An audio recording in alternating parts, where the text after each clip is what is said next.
You do not get to say my name like you still own it." The words landed hard, clear enough for the people nearby to hear. Ethan Benson froze where he stood. 5 years ago, he had walked out without looking back. No call. No explanation that mattered. He chose a woman with influence and a future that looked better on paper. Now he stood inside a quiet church in a small American town he never planned to visit. His suit looked out of place. So did the regret on his face. Across the aisle stood V. James, not waiting, not hopeful, not soft. Between them stood a boy with Ethan's eyes. Sharp, still, watching. Ethan's chest tightened as the truth hit him all at once. The timing, the absence, the silence he once blamed on pride. V stepped forward, placing herself between him and the children. Her voice stayed steady. "You don't get to come back because you finally see what you walked away from." Ethan did not remember standing up. One moment, he was seated, planning a polite exit. The next, his body moved on instinct. The boy turned first, not curious, not afraid, just calm, like he already knew something the room had not caught up to yet. Ethan's breath caught. The same eyes, the same still focus, a face he had only seen in old mirrors. Beside the boy stood a little girl, fingers wrapped around a folded program. She leaned into V's side without looking back. V did not raise her voice. She did not need to. "You came here for appearance," she said. "Do not turn my children into part of it." People nearby pretended not to listen. They always did. Ethan opened his mouth, then stopped. For the first time in years, he had no words that could control the moment. The truth stood between them, alive, watching, waiting. Outside the church, the air felt colder. V stepped out first, holding the door with one hand as the kids followed close. Ethan didn't chase her. He paused 3 feet back, far enough to not threaten, close enough to try. "How old are they?" he asked. V met his eyes with none of the softness he remembered. "Old enough to know who showed up and who didn't." The answer hit harder than a number ever could. He looked down, swallowed hard, then looked back up. "I didn't know. That was by design," she said. "Your people made sure of it." She moved past him, slow but steady. The little girl stopped to stare at him. "Zanny." That's what the pastor had said earlier. She smiled, small, polite, but her eyes didn't linger. They walked away. No anger, no performance. Just distance, clear and final. Ethan stood alone on the steps, one hand clenched, the other open. For the first time in years, he felt both powerless and accountable. That night, Ethan didn't sleep. He ran the math in his head, the timing, the last conversation, the way V didn't argue when he walked out. That silence wasn't pride. It was strategy. His chest tightened. He called an old assistant, asked for files, text chains, anything. The truth arrived fast and sharp. Deleted emails, unanswered messages, a name repeated too many times. Nadine. She hadn't just stepped in, she had pushed V out. Threats, pressure, quiet manipulation. Ethan sat back in the hotel room, phone in hand, shame thick in his throat. He had believed what was convenient. He had left because someone made it easy to justify. Now all those justifications felt empty. He reached for his keys. No hesitation this time. If V had spent 5 years carrying the truth alone, he wasn't going to waste another day pretending he had no part in the silence. V didn't open the door. Ethan stood on her porch, hands in his pockets, eyes on the wooden frame. He didn't knock twice. He just waited. Minutes passed. When the door finally eased open, it wasn't hesitation, it was control. V stepped out, closing it behind her. "I know about the children," he said. Her face didn't flinch. "Knowing changes nothing." "I'm not asking for a second chance," he said. "I'm asking for responsibility." That made her pause. Not forgiveness, not favor, just accountability. He lowered himself onto one knee, not for drama, to level the weight. "I left what I didn't understand, and it cost me everything." From the window, Xavier watched. From behind the door, Zanny whispered, "Mama, who is that?" V didn't answer right away, because trust doesn't rise on words. It rises on action. If someone erased your life, then came back because the truth finally caught up, would you open that door? Like the video. Comment your answer. Let's talk about it. You were never enough for this life. That was the last thing he said before closing the door behind him. No raised voice, no hesitation. Just 5 words that split the air like glass shattering in her chest. V stood frozen in the middle of the kitchen. One hand gripped the counter. The other held nothing, but curled tight like it wanted to hold on to something. Anything. The penthouse stayed silent. Only the low hum of the refrigerator reminded her the world was still spinning. But her body didn't feel connected to it anymore. She didn't cry. That part had been drained from her long before the end. Long before Ethan walked out, he had already disappeared in smaller ways. With each meeting he didn't come home from, with each glance that passed right through her, V looked toward the tall windows. City lights flickered outside, cold and distant, like him. She whispered the words he said once more. Not to remember, but to make sure she never forgot. You were never enough. Then she turned off the kitchen light, because she didn't need to see the space he left behind. She had already memorized what it felt like. Ethan didn't cheat with emotion. He cheated with strategy. When he told V he was leaving, he didn't call it betrayal. He called it structure. This merger secures everything, he said, like he was discussing numbers. You do not fit into that picture. She sat on the edge of the couch, arms folded tight. Not angry, just stunned. She thought they were strained, not broken. Tense, not replaceable. V asked only one question. Is there someone else? He didn't blink. Nadine understands the world I operate in. She adds value, like V was a cost. She swallowed the knot in her throat. The name Nadine had floated around for months. New business partner, daughter of a board chairman. Smart, beautiful, fully aligned with Ethan's future. But V wasn't disposable. She had moved cities for him. She had built a home with him, not a mansion but warmth. And yet, he'd chosen leverage over loyalty. Ethan stood near the door, adjusting his sleeve. Still calm, still convinced. You're strong, he added, like it was a compliment. You'll be fine. V didn't answer. Not then, because anything she said would have been wasted on a man who treated love like an investment with diminishing returns. He picked up his phone, checked it, opened the door. No apology, no backward glance. He just left. The house stayed quiet after Ethan left, but her body did not.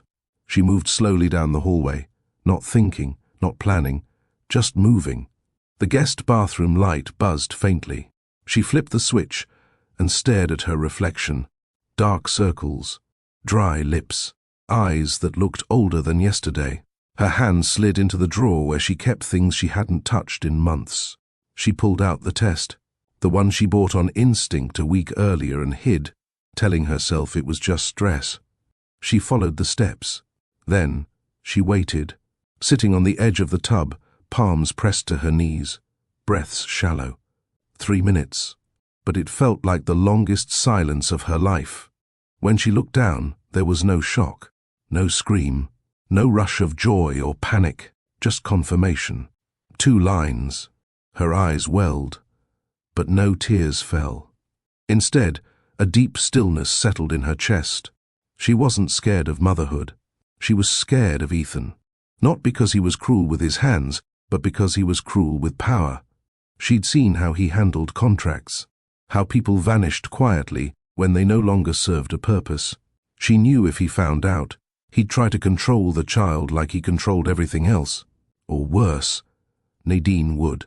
V set the test down carefully, not like it was fragile, but like it was real. She wrapped her arms around her stomach, lips trembling, eyes fixed on the floor tiles. The world had just changed, but no one would know yet. She had one more decision to make, and she would make it without him. V didn't pack in a rush. She packed with intention. 1 suitcase. Clothes she wore often. Documents she never left behind. Nothing that tied her to the life Ethan could trace. She moved through the bedroom without looking at the bed. That space belonged to a version of herself that no longer existed. Her phone buzzed once. A message from an unknown number. Disappear or lose everything. No name. No explanation. She deleted it immediately, but the warning stayed. That was the moment fear sharpened into clarity, not panic. Purpose. V sat on the edge of the mattress, hands resting on her stomach. Her voice stayed steady as she spoke aloud, even though no one was there. I will not let anyone bargain with you. She booked a one-way ticket under a shortened name. She chose a town where no one asked questions. A place with sidewalks instead of skyscrapers, where children played outside and lives moved slower. Before leaving, she stood at the doorway one last time. No note, no explanation. She wasn't running from Ethan. She was running toward safety. 5 years later, the children would grow up knowing structure, warmth, and truth without poison. They would never hear their father spoken of with bitterness. Only absence. V closed the door quietly behind her, and for the first time since Ethan walked out, she felt something close to control. The train station was small. No one took photos. No one stared. V stepped off with her suitcase rolling behind her and a folded piece of paper in her pocket. It held an address and nothing else. A rental. 2 bedrooms. Old floors and chipped windows, but safe. She signed the lease in cash, smiled politely at the landlord, and unpacked everything that night.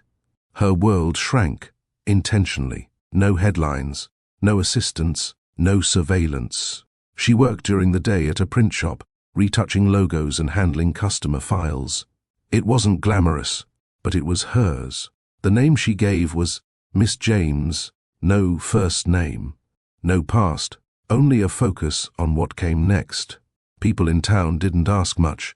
They noticed her punctuality, the way she dressed plainly but neatly, the way she looked at her growing belly with focus, not fear. The doctor's office was 2 blocks away. Her appointments stayed quiet. She answered questions without elaboration. You knew around here? Yes. Got family close? I do now. The neighbors were kind in small doses. A retired school teacher who offered her hand-me-down books. A grocer who saved fresh fruit for her each Saturday. No one knew she once lived in a penthouse above a skyline. That life didn't exist anymore. This one did. Quiet, uninterrupted, hers, and that's all she needed. V gave birth on a rainy Tuesday. Xavier came first, silent, alert, eyes wide open like he'd been watching the world before arriving. Zanny followed 6 minutes later, wailing with energy she never lost. V held them both in her arms and whispered one promise: no one will define you but me. Years passed, quietly. Xavier grew into a boy who listened more than he spoke. He watched people, not with suspicion, just attention. He folded his clothes without being asked. He lined up his pencils at the edge of the table. His teachers said he was polite and precise. V saw Ethan in him. But unlike Ethan, Xavier didn't use silence as distance. He used it as space for thought. Zanny, on the other hand, filled rooms before she walked in. She laughed freely. She hugged first. She argued her bedtime with real negotiation tactics. V saw herself in her daughter. The softness, the instinct to comfort others, the steel beneath the smile. They shared a bedroom with 2 twin beds and a window that caught the morning light. Their laughter echoed through the house, even on the hard days. V never lied about their father. She simply answered what they were ready to know. Where is he? Far from here. Does he know us? No. Why not?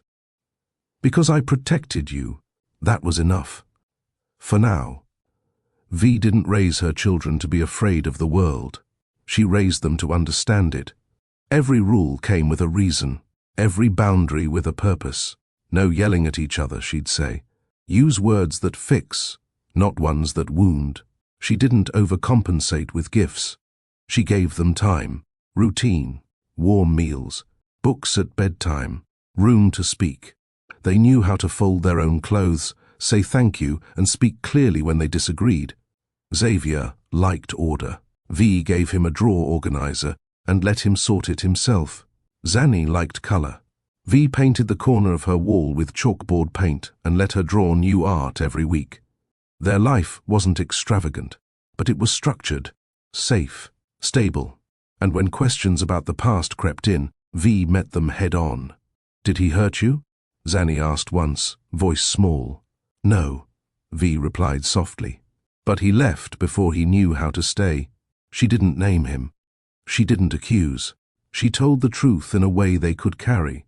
She taught them to lead with strength, not resentment, to hold people accountable, not hostage. And they listened, because she lived what she said, every day. It started with a church bulletin. The layout was crooked, the spacing tight, and the fonts mismatched. V offered to fix it, not for pay, just to help. A week later, the pastor handed her another project. Then a neighbor asked for business cards. Then a local bakery needed a menu redesign.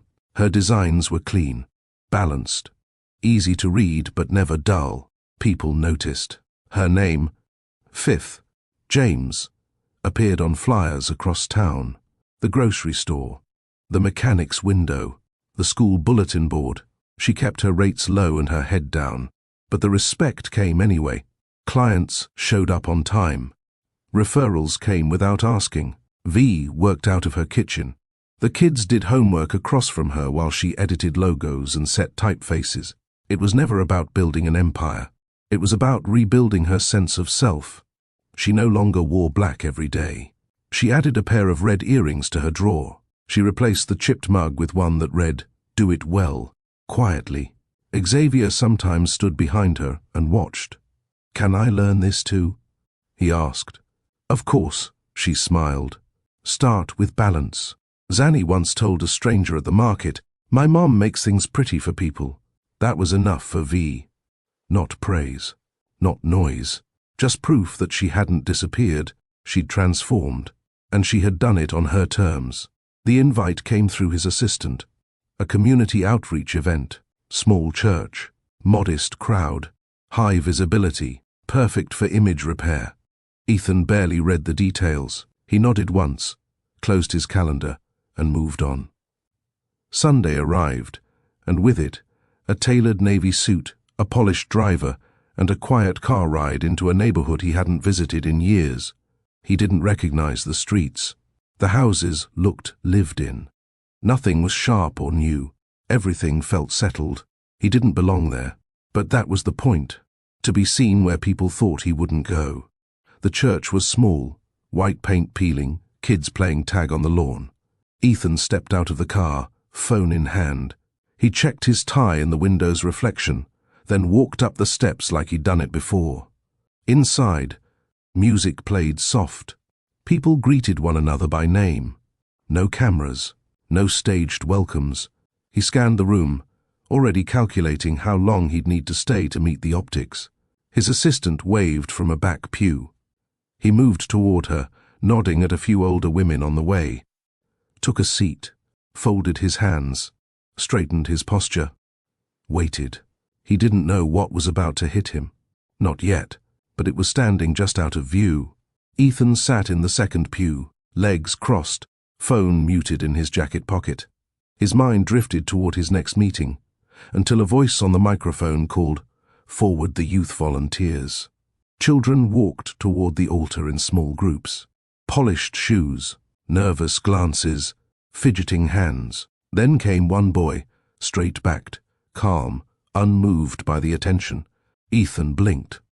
The boy's face, his posture, even the way his hands folded, tight, measured, deliberate. Something in Ethan's chest locked.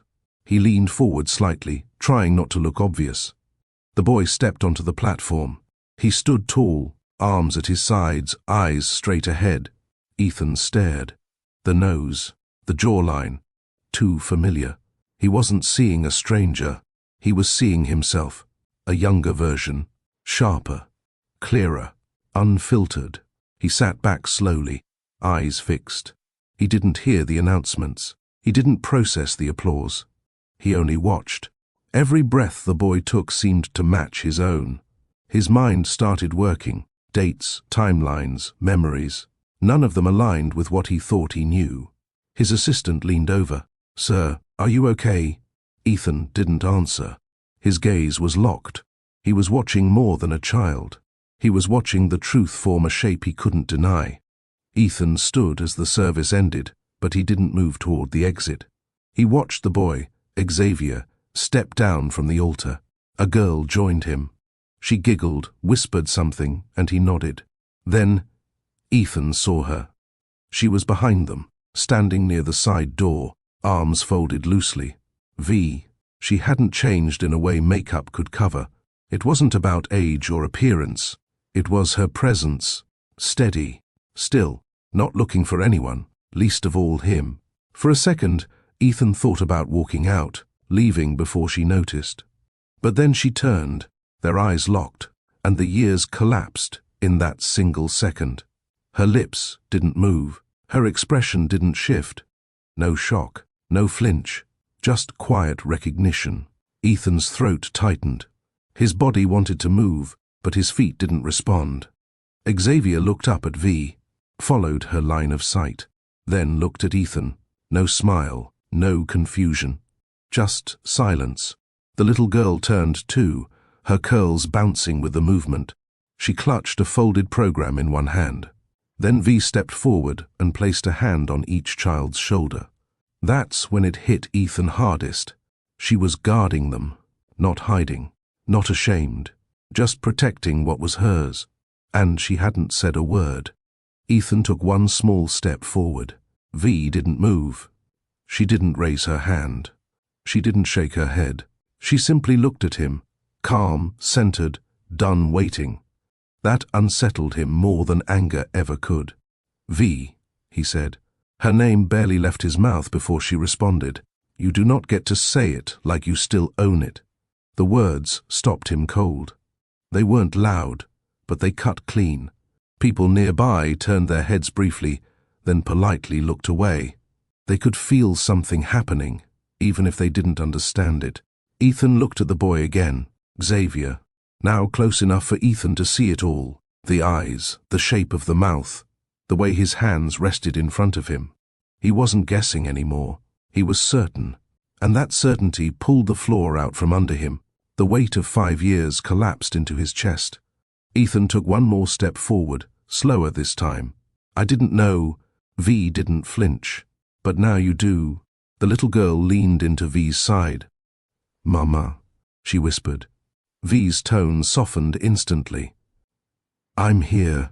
That change, how her entire body responded to her children without hesitation, left Ethan standing outside something real, something he had no part in creating, something he'd never been invited to see. He took a breath, but it didn't settle anything, because no matter what he said next, the past had already spoken, and it spoke loud. The church crowd began to thin.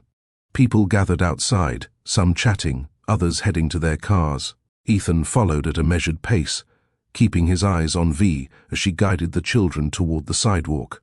He didn't rush, not out of patience, but out of uncertainty. He hadn't prepared for this part, for her silence, for the way she didn't even look back. "V," he said again, louder this time. She stopped, slowly turned, and faced him.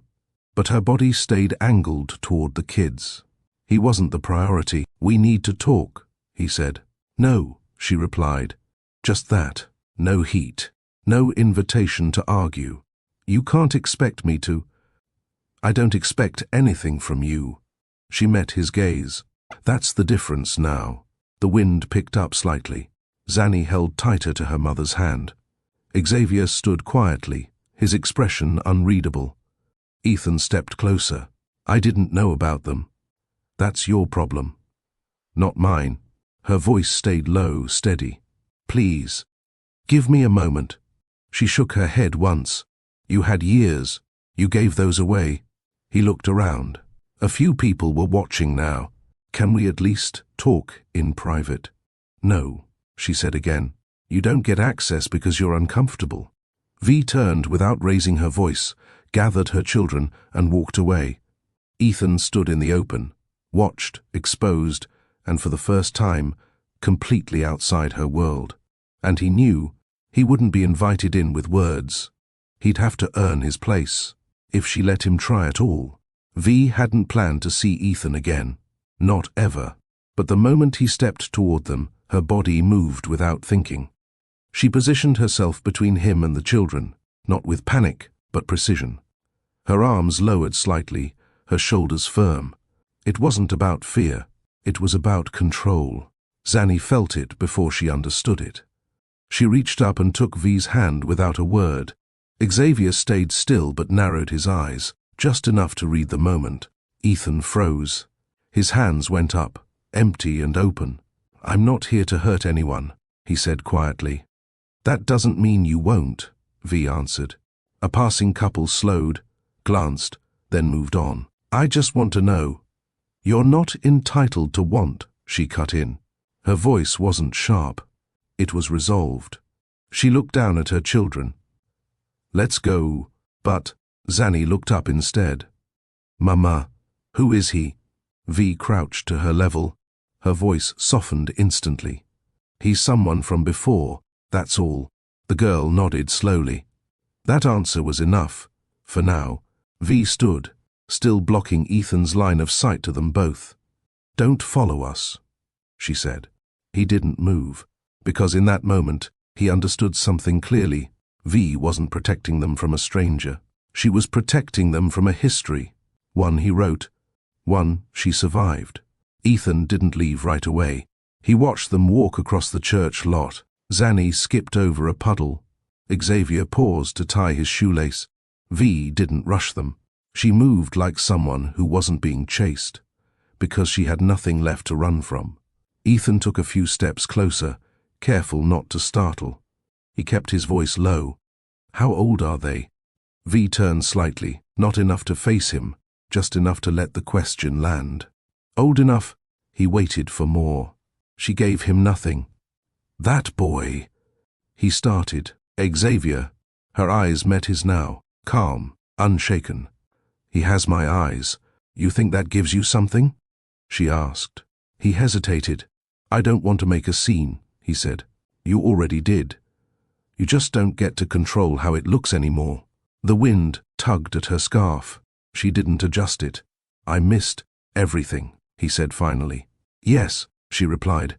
"You did." There was no venom in her tone, no sarcasm, just fact. It stung worse. Ethan took a breath. "I didn't know. You didn't ask." And with that, she turned fully away. The children were waiting a few steps ahead. V walked toward them. Not fast, not slow, just forward. And Ethan stayed behind, standing in a life that used to be his, but now didn't have room for his name. The street emptied slowly. Parents buckled children into car seats. Volunteers carried folding chairs back inside. A bell rang faintly as the church doors closed behind the last guest. Ethan remained on the sidewalk.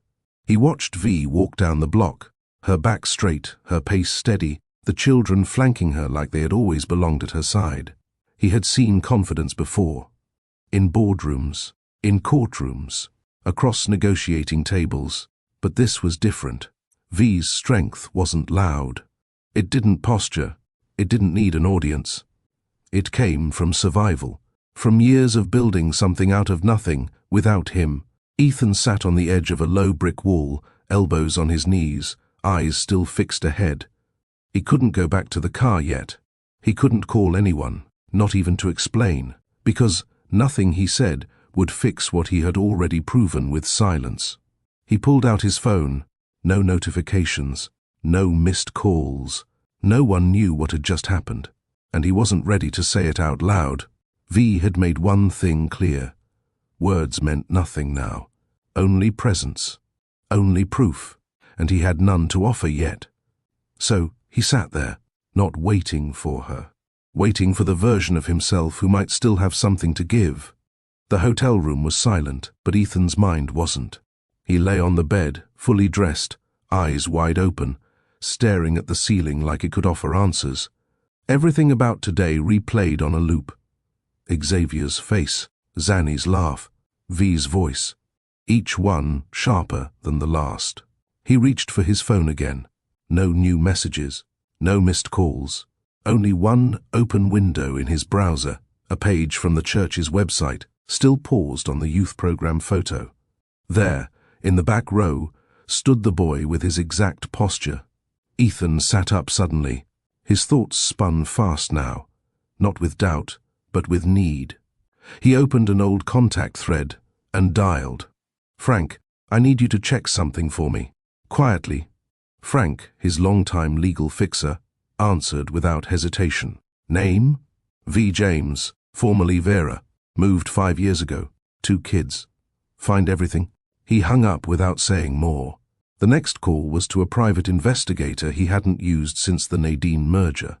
"Start from the final quarter of the year I left her. Trace everything." He pulled open his email, searched for old chains, and clicked through threads he hadn't looked at since the day he walked away. Deleted messages, voicemails flagged as spam, documents that never reached him. As the hours crawled forward, so did the truth. Every thread he pulled revealed something small, but pointed. Every gap began to look deliberate. By morning, he had enough pieces to know he hadn't just made a mistake. Someone made sure he didn't see what he needed to see, and he had believed them. The file came in at 7:13 a.m. Frank's message was brief. "You were played." Attached were screenshots, call logs, and 3 internal memos from the year Ethan left V. Ethan skimmed the first document, and his stomach turned. One message from Nadine to his former assistant read, "Make sure nothing from Vera reaches him. No calls, no mail. We control the gate." Another, timestamped 2 weeks after he left V, was more blunt. "Handle the quiet exit. We don't need her resurfacing." There were legal drafts too. Custody contingency clauses V never signed, never even saw. Ethan sat back, the weight of it sinking in. He remembered that season. He was buried in the merger. Nadine handled logistics. She screened everything. She said she was protecting him from distractions. But V wasn't a distraction. She was the only real thing he had. Now, staring at proof of deleted messages and blocked legal notices, he saw it for what it was, a controlled erasure. Nadine didn't just replace V, she removed her, and Ethan let her. He thought back to moments he dismissed too quickly. The voicemail V never returned. The silence he assumed meant bitterness. The gut feeling he ignored, because someone else made it easy to. He closed the file and rubbed his hands over his face. This wasn't a misunderstanding. It was sabotage, and he'd walked away thinking he was the one making hard choices, when the truth was hidden under his nose, buried under loyalty he gave to the wrong person. Ethan leaned forward, elbows on his knees, staring at nothing. The hotel room was quiet, but his thoughts were not. For the first time in years, the silence didn't feel like peace. It felt like failure. He had signed deals worth billions, outmaneuvered rivals, reshaped entire companies. But the one thing that had never been negotiable, fatherhood, he'd missed without knowing. And worse, without asking. His phone was still open. The last image he'd enlarged was of Xavier at the altar, posture straight, hands folded. How many birthdays had he missed? How many nights had Xavier gone to sleep without knowing his name? Zanny's voice echoed next. "Mama, who is he?" He had been reduced to that, a stranger, because when it mattered, he let someone else speak louder than the woman he once promised to protect. He replayed it all, the exit, the line he spoke like it was strategy. "You don't fit into that picture." He had treated love like a transaction, and Nadine had used that mindset to erase the only person who never asked him to change. He couldn't remember what V wore the last day he saw her, but he remembered the way she didn't cry. She just watched him walk out, because maybe she already knew the world he chose wasn't built to hold her. Now he sat in that same world, alone, and for once, the silence wasn't on her. It was on him. By noon, Ethan had made his decision. He cancelled 2 meetings, turned down a press interview, forwarded all communication to his assistant with one line, "Personal leave." No explanations. Then he packed a small bag, One change of clothes, no suit, no schedule. He left the hotel without checking out. The drive back into town was quiet. No music, no calls, only the sound of his own breath, steady but heavier than usual. The GPS said 1 hour and 40 minutes. He didn't check it again. He knew where he was going. He passed the same gas station, the same stretch of small shops, the same church signboard with the weekly verse. When he reached V's street, he didn't park in front of the house. He stopped at the corner, 2 houses down. No show, no staged apology, just presence. He walked the rest of the way, each step feeling heavier than the last. When he reached the door, he didn't knock right away. He stood there for a moment, hands at his sides, back straight, not rehearsing. When he finally knocked, there was no answer. He waited. Then he knocked again. Still nothing. He sat on the front step. Because this time, he wasn't leaving. He wasn't there to explain or ask. He was there to take responsibility, fully, quietly, as long as it took. And if she never opened the door, he would still sit there knowing one thing: for the first time in years, he was where he should have been all along. The knock echoed once. Then again. V stood by the window, arms crossed, eyes steady on the front porch. She didn't move. Xavier looked up from the kitchen table. "Is someone there?" She nodded. Zanny paused mid-sketch, her crayon held mid-air. V didn't open the door. Not because she was afraid, because she already knew who it was. And she wasn't interested in first moves that came too late. The third knock was softer, not weak, measured. She walked to the door but didn't touch the knob. "Ethan, you need to leave," she said through the wood. "I just want to talk." "Talking is what you do when there's still trust," she replied. "We're past that." "I understand," he said. "No, you don't," she answered calmly. "But you can understand this. This home, this space, isn't yours to enter." The silence on the other side stretched long. She heard him step back, maybe sit. But he didn't walk away.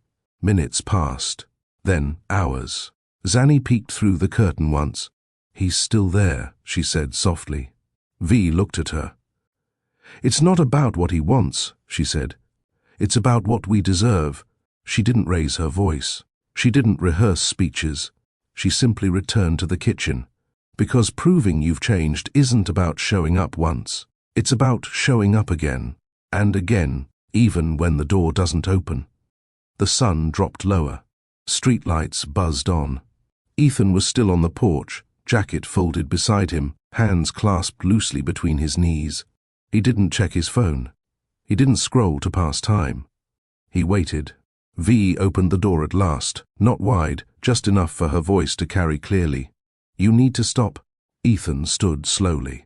"I know about the children," he said. The words weren't thrown. They were laid down carefully. V didn't blink. She leaned against the frame, arms crossed. Her eyes didn't soften. "How?" "I traced the files, spoke to people I should have questioned 5 years ago." He paused. "I saw the documents, the messages. Nadine made sure I didn't know." "She didn't hold the pen," V said flatly.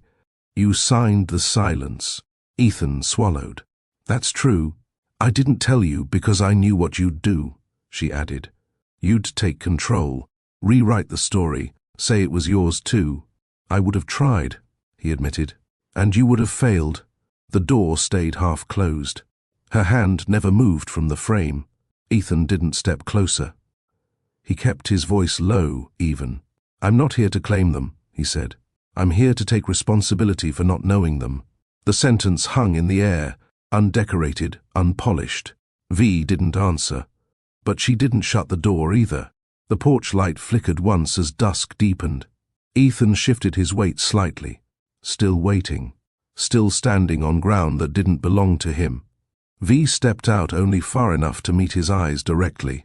"You knowing," she said, "doesn't rewrite history." He nodded once, but she wasn't done. "You don't get to walk in and skip over everything you missed." Her voice didn't rise. It was steadier than he remembered. "You missed their first words, first steps, first fevers, school registrations, bedtime stories. They're questions about where you were. Each sentence landed sharp and clean. You don't get to learn their names and feel like that earns you a seat. I'm not asking for that, he said quietly. You think this is about what you're asking for? She took a step closer, not aggressive, just grounded. This is about what they need, what they deserve. He swallowed hard. I want to show them I'm not the man I was. You don't need to prove that to me, she said. You need to prove it to time. Behind the window curtain, Zanny's outline moved. Still watching. Do they know? Ethan asked. They know what matters. She glanced back once, then returned her gaze to him. I don't speak your name with resentment, Ethan, she said. I just don't speak it at all. And with that, she stepped back toward the doorway. You want to be here? She added without turning. Start by showing up without expecting anything. Then she closed the door. Not with force, not with finality, but with clarity. Ethan didn't leave. After the door shut, he stepped off the porch and sat on the bottom step again. The air was cooler now. Night had fully arrived, but he wasn't here for comfort. He watched the front door, closed, still, firm. He wasn't angry it hadn't opened wider. He was surprised it had opened at all. He stood up again, not to press, not to argue, but to say one thing, properly. He moved closer to the door, then lowered himself down slowly. One knee, then both. No speech, no gesture for effect. Just a man kneeling, not for permission, for weight. When he spoke, his voice was low, but clear enough to carry through the frame. I was wrong, he said, about you, about us, about what mattered. He took a breath. I thought power made me right. It didn't. It just made me louder. He looked down at his hands. I lost everything that mattered without even realizing it. Inside the house, Xavier stood behind the curtain, silent. Zanny held a book but hadn't turned a page in 5 minutes. V stood near the hallway, her back to the door. She didn't interrupt. Ethan's voice stayed calm. I'm not here to win you back, or explain what I should have done. I'm here to stay where I wasn't before. He didn't wait for applause, didn't look around for effect. He stayed kneeling, quiet, still, because some things aren't fixed with words. They're carried with both knees on the ground and no clock running. Ethan didn't knock again. The next morning, he drove 5 miles out and signed a short-term lease on a 2-bedroom unit above a closed bookstore. No view, no staff, no schedule, just keys and silence. He didn't announce the move, didn't call V, didn't ask to see the kids. He simply stayed. Each morning, he walked the neighborhood, past the corner market, sat at the coffee shop with a notebook open and no meetings to run to. He stopped wearing tailored suits. He shaved less. He looked like someone learning to be regular, because for once, he needed to be. At church, he sat in the back, never once looking for V. If the children were there, he kept his eyes forward. He picked up trash outside before services, helped set up chairs, left when it ended. No headlines, no handlers, just time. He didn't approach her, didn't force a scene, didn't ask for updates. He let the distance speak, and every day he showed up, not to be seen, to be present. He wasn't proving anything yet, but he was starting something.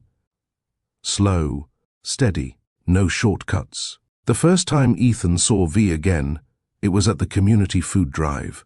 She was lifting boxes from the back of a van, wearing jeans and a plain white t-shirt, sleeves rolled up. He walked over slowly. No one else seemed to notice the shift in air, but V did. I'm fine, she said before he opened his mouth. I know, he replied. I'm just here to help. She looked at him once, then pointed to a stack. Those go inside. That was it. No small talk, no welcome. He didn't argue. He picked up the boxes and carried them in. Every instruction she gave that day, he followed.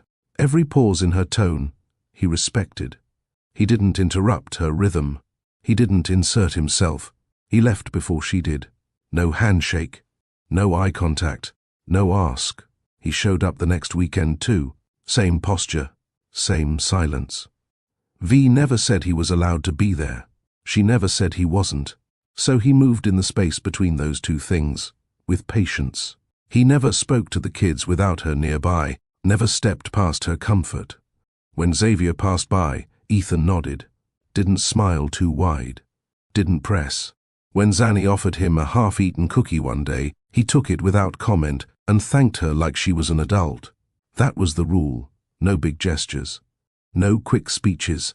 No assumptions. He had used power to get everything in his old life.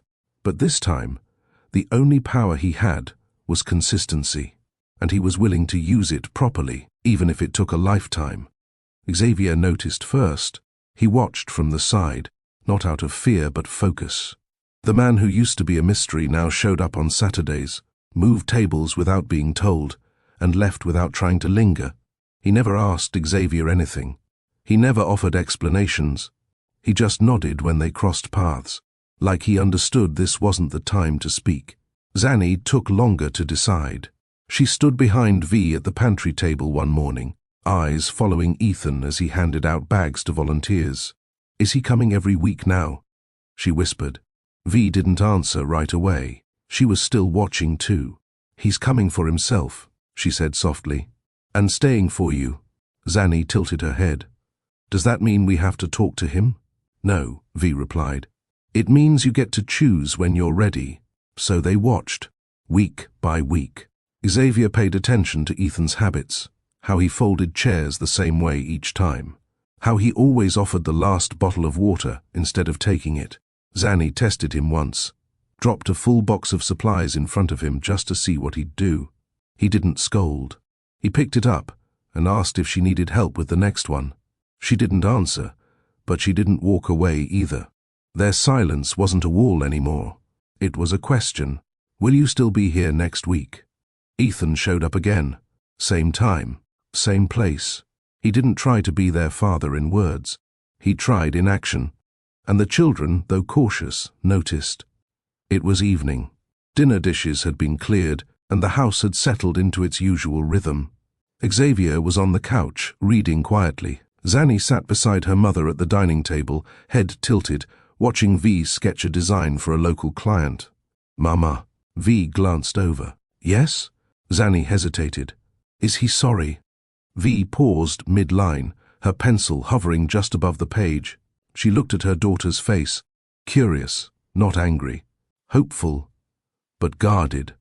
It would have been easy to say yes or no, but V didn't say anything, because an apology is not what mattered now. What mattered was showing up, not once, not loudly, over time. So she set the pencil down and pulled Zanny close. "What do you think?" she asked gently. Zanny shrugged. He doesn't talk much, but he helped carry the heavy boxes, and he gave Xavier his gloves when it got cold. V nodded slowly. "I saw that." Zanny leaned her head on her mother's shoulder. "He still feels like a stranger." "He should," V whispered. For now, the living room light flickered once. Outside, the street was quiet, and somewhere down the road, Ethan sat on the edge of his own rented bed, probably wondering if he was doing any of this right. V didn't need to answer Zanny's question tonight. Some answers unfold, not in one moment, but across many small ones. And her daughter, smart enough to ask that question, was also strong enough to wait. It was a Sunday afternoon. The event had ended. Chairs were stacked, leftovers packed. Ethan was wiping down a folding table when he felt a presence beside him. Xavier. The boy stood still, arms crossed lightly, watching him. Ethan set the cloth down and waited. The silence stretched until Xavier spoke. "Why did you leave?" No anger, no drama, just a question from a boy who had earned the right to ask. Ethan didn't rush to answer. He sat on the edge of the table and met Xavier's eyes. "I thought success meant having everything lined up. Money, control, image." He paused. "And I thought your mother didn't fit into that plan." "I was wrong." Xavier didn't respond immediately. Ethan kept going, careful not to overreach. "I didn't leave because I didn't care," he said. I left because I was too proud to admit I was scared of being ordinary. Xavier's face didn't change much, but he nodded once. Just once. Ethan didn't take it as forgiveness. He took it as acknowledgement. A beginning. They stood there in silence again. This time, it wasn't heavy, just real. And that was more than Ethan had ever expected to earn in one conversation. It was later that evening. The pantry cleanup had finished, and V stood by the car, organizing bags while the kids climbed in. Zanny lingered by the open back door, clutching a juice box. Ethan, gathering leftover boxes nearby, glanced up just as she spoke. "Are you going to leave again?" Her voice wasn't shaky. It wasn't accusing. It was simple, direct. He turned slowly, met her eyes and walked over, but stopped a few feet away. He crouched to her level. No reaching out, no smile. Just presence. "No," he said. Zanny studied him. "People always say that." "I know." She blinked. "I didn't come back for a visit," Ethan added. "I came back because I should have never left." She looked over at V, who was watching but didn't interrupt. Zanny looked back at him. "Even if we don't talk to you?" "Even then." She nodded once, then turned and climbed into the car without another word. Ethan didn't follow. V walked over slowly, her arms crossed. "She doesn't ask questions for attention," she said. "She asks them to measure people." "I know," he replied. She studied him for a moment. "Don't answer them unless you're willing to live the answer." Ethan looked at the closed car door, where Zanny's face was barely visible behind the glass. "I am." This time, V didn't nod. She simply walked around to the driver's side, but she didn't drive away in a rush. And that mattered more than she knew. Weeks passed. The calendar flipped quietly. Routines stayed the same. But Ethan did not leave. He showed up to volunteer shifts early. He stayed until the last table was folded. He asked for no recognition, waited for no validation. When V and the children arrived, he was already there, sweeping, sorting, serving. He never tried to speak first. He waited to be invited into small exchanges, and they came. Slow, unspoken, light. Xavier nodded more often. Zanny handed him items without being asked. One morning, V arrived to find him helping an elderly woman load groceries into her trunk. He didn't see her watching. And he didn't adjust his tone or behavior when she did. He was no longer performing. He was living differently. V noticed everything, the way he waited for instructions before stepping in, the way he deferred to her decisions in group settings, the way he left space for the children to approach him without pressure. She didn't give him approval. She gave him observation. And he passed each test with presence, not perfection. When Zanny left her drawing pad behind at an event, Ethan didn't return it with a speech. He left it at the front desk with a sticky note that read, "Page 3 is my favorite." No signature. That night, V found the note on Zanny's nightstand, tucked under her pillow. She didn't say anything. But she didn't move it either. And in that quiet, V understood something. He wasn't just staying. He was showing up the way people do when they've let go of entitlement. It was after another long Saturday. The community center had emptied, tables stacked, and the kids were inside finishing snacks. V stood near the sidewalk, arms crossed lightly, watching Ethan wipe his hands on a towel after hauling trash bags. He glanced over, not with assumption, just acknowledgement. She surprised them both when she spoke first. "You always this quiet now?" Ethan turned, trying not to say more than I've earned. She nodded once, faint approval in the curve of her mouth. Not a smile, just a shift. "You're here early," she added. "Couldn't sleep." She paused, then said, "You never used to stop moving." "I was chasing the wrong things," he replied. She didn't argue. The silence settled between them, less tense now, more shared. "I'm not here for redemption," he said after a pause. "I'm here because I finally understood who I became." V looked at him fully now. "That's not who they need," she said. "I know," he replied. "That's why I'm staying until they see someone better." She didn't respond right away, but she didn't walk away either. The porch light behind them clicked on automatically. Inside, Zanny leaned against the glass, watching. Xavier sat with his arms folded, quiet but alert. V noticed. "They watch everything," she said. "I hope they do," Ethan replied. That evening V didn't invite him in, but when she said goodnight, she said it without tension. And as she walked back to the house, Ethan stayed behind, not needing more than that. Sometimes progress isn't loud. It's measured by what no longer needs to be said. It started on a Wednesday. V had stayed late after a community dinner, stacking leftover containers in the back room. Ethan waited nearby, leaning against the counter, not intruding. Just available. She broke the silence. "You still think silence means strength?" He looked up. "No, I know better now." She wiped her hands on a towel and sat across from him. They didn't rush into anything. Not memories, not emotions. They talked about the small things first. How Zanny now refused to eat anything green. How Xavier kept track of everyone's birthdays without a calendar. Then V shifted. "You ever ask yourself what you were so afraid of back then?" "All the time," Ethan said. She tilted her head. "And I was afraid of needing anyone." She nodded slowly. "I thought love was supposed to be enough." "It is," he said, "but I didn't know how to receive it without controlling it." The air between them didn't feel sharp anymore. It felt open, careful. "I didn't need perfect," she said quietly. "I just needed real." Ethan looked down, hands clasped.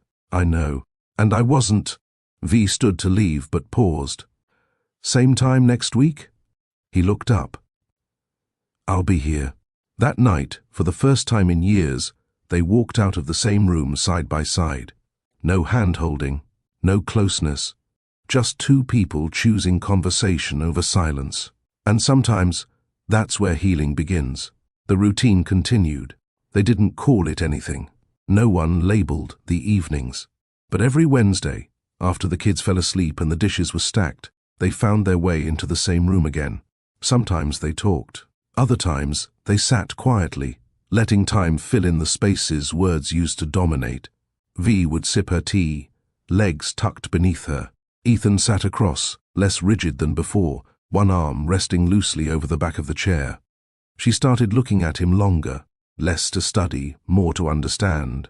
And he noticed how she no longer crossed her arms when he entered, how she didn't reach for her phone to cut conversations short, how her silences weren't cold anymore, they were restful.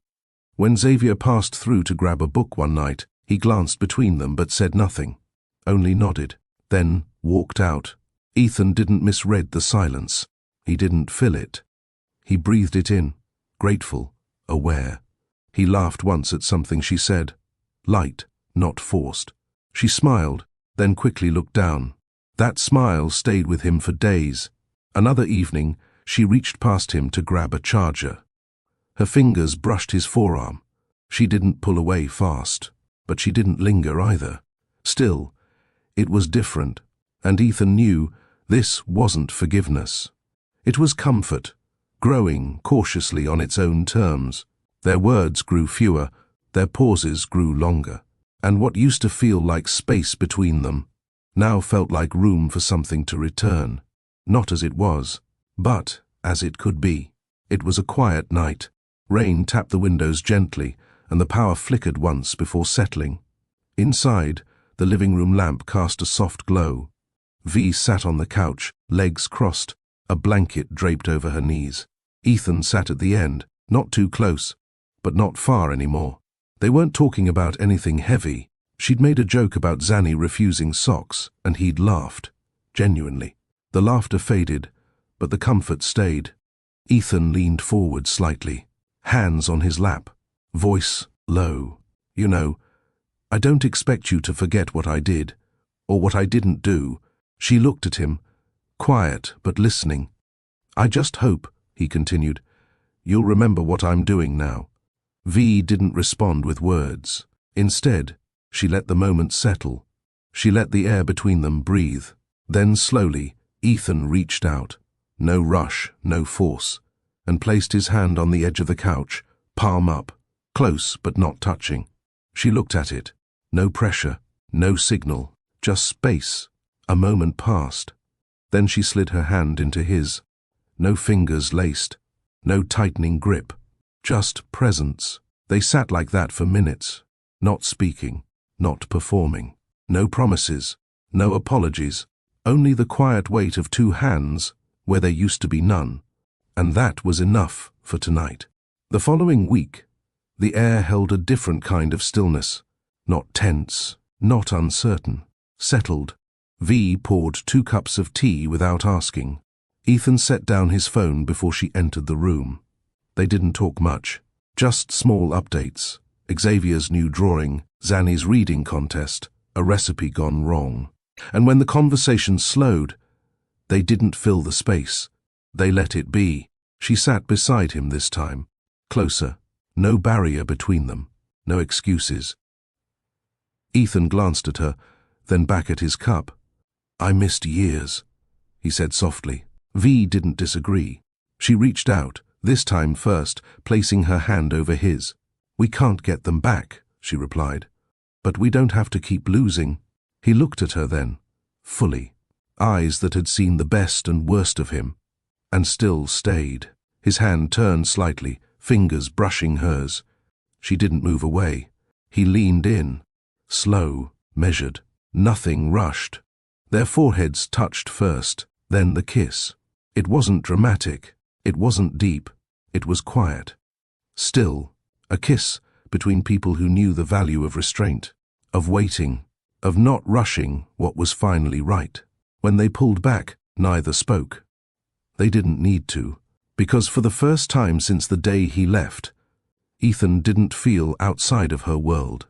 He felt invited back in, carefully, earned, and ready.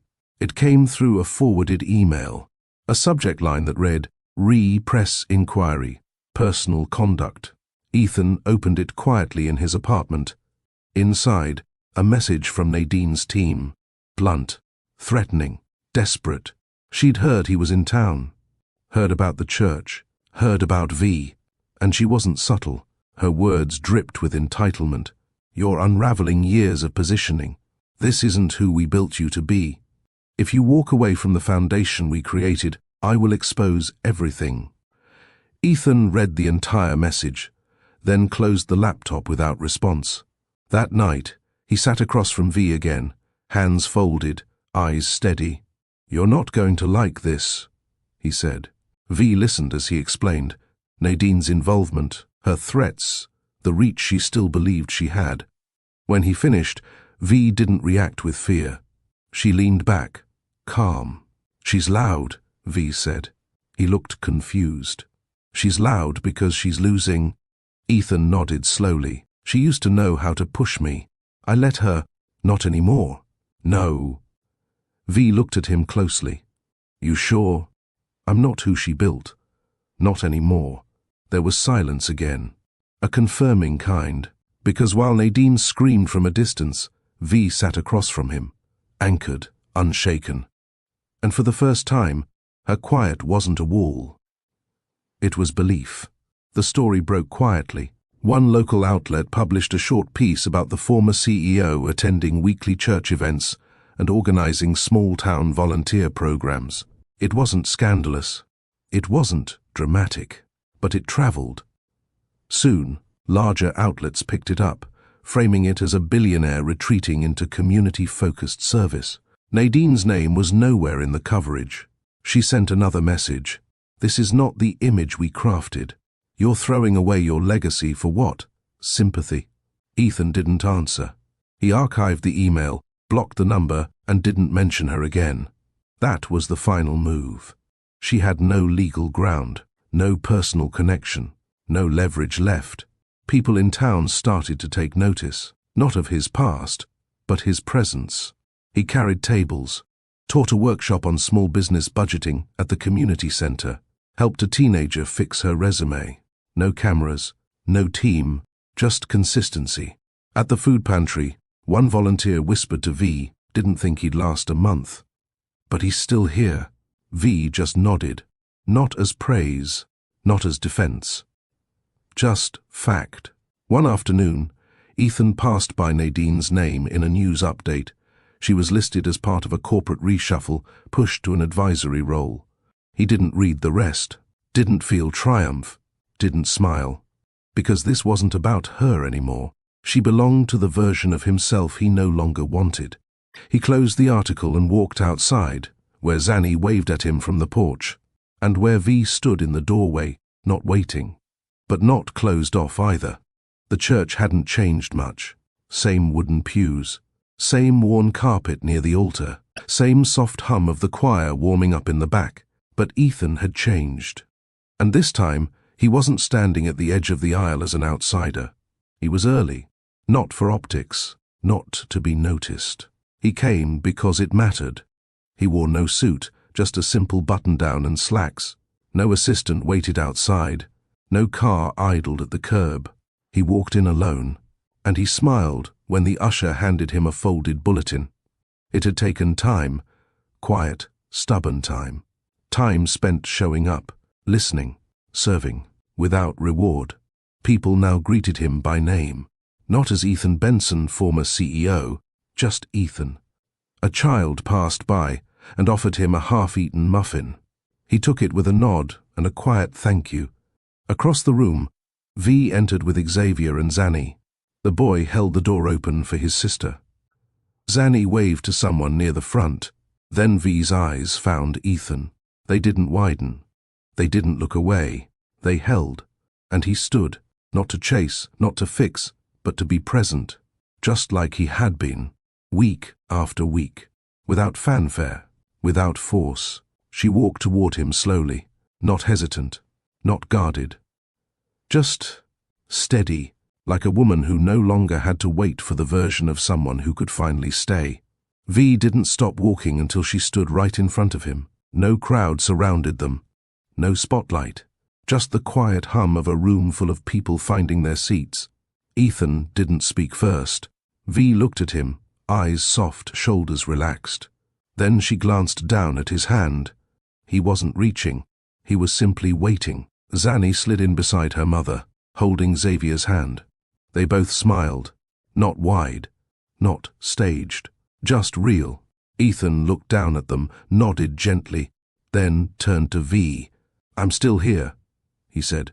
She nodded once. "I know." She reached for his hand. No pause this time. Her fingers closed around his. They walked down the aisle together. No whispers followed. No one stared. Because by now, he wasn't a headline. He was part of the town. And V, she wasn't the woman left behind anymore. She was the one who raised 2 children on truth. The one who healed without revenge. The one who made space only when it was earned. They sat together, side by side. Not like a family on display, but a family rebuilt. And Ethan didn't look over his shoulder this time. He didn't brace for consequence or chase a reputation. He just sat with the woman who once waited, and the children who now chose to stay. Quietly, fully, home. The town hosted its spring fair every year, bounce houses, face paint, and lemonade stands lining the edges of the local park. This year, Xavier and Zanny moved through it with ease, familiar with every booth, every neighbor's face. But what made this year different was how they walked. Between them stood no gap, no question, no silence that made space for what was missing. Ethan held Xavier's backpack over one shoulder. V carried Zanny's small hand-knit sweater folded over her arm. The children moved freely between them. Zanny tugged Ethan's hand toward the cotton candy cart. Xavier paused to ask V about the schedule for the pie-tasting contest. No hesitation. No performance. When they stopped for a photo by the floral arch, Zanny called out to the nearest volunteer, "Can you take one of all 4 of us?" They stood in the frame. No posing, just presence. Click. A smile from Xavier. Not too big, not too forced. Zanny's arms looped around both parents. V's hand on her son's back. Ethan's arm resting lightly behind them all. A picture of stillness, not perfection, but something stronger. Family, not by default, by decision. The porch lights had just clicked on. V sat on the front steps, a warm drink in her hand, watching the sun tuck itself behind the trees. No phone nearby, no checklist in her head. Just quiet. Behind her, laughter filtered out from the living room. Zanny making up a game that probably had no rules, Xavier giving her just enough corrections to feel helpful. Inside that house, nothing was held together by fear. Not schedules, not decisions, not love. Years ago, V had built that home out of necessity. Now, she lived in it by choice. She let the world come to her pace. She spoke less, but when she did, her words carried. She worked fewer hours, took walks more often, and laughed at things she didn't used to have time for. She didn't need to protect everything anymore. The weight had lifted, not because it disappeared, but because she stopped carrying what wasn't hers. She chose who could enter her life, and she chose Ethan again, not because of memory, not because of obligation, because this version of him had shown her, again and again, that presence was stronger than apology, and choice was more powerful than any promise made too late. Ethan didn't return to the company. He'd already walked away from that version of success. Instead, he took a position at the local resource center, helping small businesses get off the ground, quietly, behind the scenes. He spent mornings there, afternoons helping with after-school programs, and evenings where he belonged, at home. Some days he still caught himself watching the kids more than speaking, memorizing Zanny's grin when she beat him at cards, or how Xavier tapped his pencil twice before finishing a math problem. He learned to wait for the hard questions, to answer them without defense, to show up with actions instead of phrases. He didn't try to erase the past. He honored it by being better now. Loyalty wasn't in the grand gestures. It was in the rhythms. Walking Zanny to school when it rained, helping Xavier fix his bike chain without making it a lesson, asking V if she wanted quiet before assuming she needed conversation. He stayed, not because he was trying to earn anything, because staying was the point. There were no more disappearances, no gaps, only presence, only now. They sat on the porch together, Ethan on the steps, V in the chair beside him, a blanket pulled over her lap. The house was quiet now. The children had gone to bed, their footsteps upstairs replaced by the soft creak of the floorboards settling. Ethan stared out at the street, his voice low. I used to think saying it was enough. V didn't answer right away. She sipped her tea, let the silence hold space for both of them. Then she spoke, soft but certain. Love is not a promise, she said. He turned to her. It's what you prove. She didn't say it with weight. She said it like a truth she had lived. And Ethan nodded. Because she was right. He had once spoken about forever, like it was a contract. Now he understood. It was a daily choice, a presence, a posture, not loud, not showy, just real. V leaned her head lightly against the back of the chair. And for the first time in a long time, there was no unfinished question between them, no apology waiting to be spoken, no explanation hanging in the air, just proof, lived out day by day, and that was enough. We all make choices. Some hurt the people we love. Some cost us more than we imagined. And some, if we're brave enough, bring us back to the places we were once unworthy to return to. But healing doesn't happen through words alone. It happens through consistency, through patience, through presence. V didn't rebuild her life waiting for someone to return. She built it so her children would never feel abandoned. She stood, not in bitterness, but in strength. And Ethan? He learned that regret isn't enough. You must show up. Stay. Listen. Change. Not once, but every day after. So if you're watching this and carrying the weight of the past, know this. You are not defined by your worst decision. You are defined by what you choose next. By how you love after the damage. By how you stay when no one is clapping for you. Because love, real love, is not something you say. It's what you prove. If someone walked away when you needed them most, would you ever let them back in? Let us know in the comments. Like this story if it moved you. Share your favorite moment below. And don't forget to subscribe so you never miss stories that speak to real hearts, real healing, and real love. Because sometimes, staying says more than any apology ever could.